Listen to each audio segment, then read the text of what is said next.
أهلا بيكم والحلقة 24 من جعفر العمدة. جعفر بعد ما روح وطلعت له عايدة وقال لها أنا عندي ليكي مفاجأة، أنا حطيت لك خلاص كل الفلوس اللي انت عايزاها في حسابك وتقدري تطلعي أبوكي في أي وقت.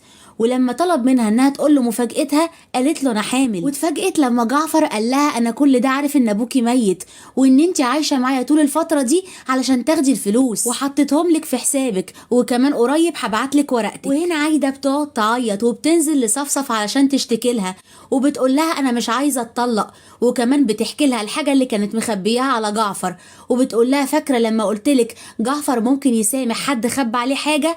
ولما حكت لها قالت لها ما تقلقيش انا هتكلم معاه وهخليه يسامحك. وكل ده ودلال هتتجنن من ساعه ما عرفت ان عايده حامل، وكمان بعد ما جعفر عرف مش ممكن يستغنى عنها ولا يطلقها، وبتفكر ان هي تسقطها زي ما عملت قبل كده وخطفت ابن سوريا، بتجيب لها دواء من الصيدليه عشان يسقطها وبتحطه لها في الاكل والشرب بتاعها.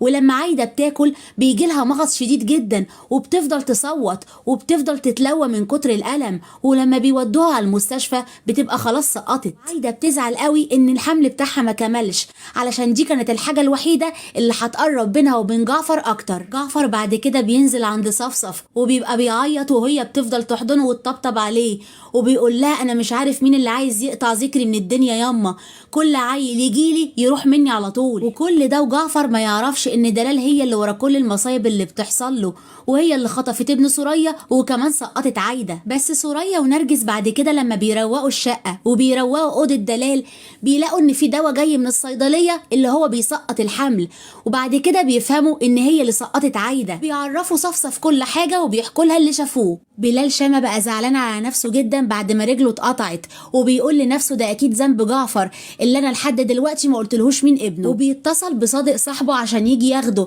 علشان هو مش قادر يتحرك وملوش حد. كمان بيقول له ان ربنا انتقم منه وان هو ناوي يقول لجعفر ابنه فين. بعد كده هنلاقي ان دلال بتقعد تفكر مع نفسها وبتقول هو ايه اللي خلى جعفر يقابل بلال شامه. بتتصل بسعد وبتساله هو انت لما خبطت بلال شامه خبطته على عنوان الغرزه اللي انا عطيتهولك؟ لكن سعد بيقول لها لا انا خبطته في حته بعيده عن الغرزه بتاعته خالص علشان ما يبقاش في حد عارفه. وهنا بيقول لها انه خبطه قدام باب عماره وساعتها كان في راجل كبير وشاب صغير بيجروا وراه. على طول دلال بتفهم ان هو ده المكان اللي كان موجود فيه جعفر وهو ده البيت اللي كان طالعه بلال شامه، وبتطلب من سعد ان هو يوديها هناك ويشاور لها على الولد اللي كان واقف مع جعفر. وبكده دلال فهمت ان مدام بلال شامه كان طالع العماره دي يبقى اكيد ابن جعفر موجود هنا علشان هو اتفق معاها انه هيخلص عليه وياخد الفلوس. وفعلا سعد بيفضل واقف قدام باب العماره لحد لما راقب سيف وعرف هو ساكن في الدور الكام بالظبط،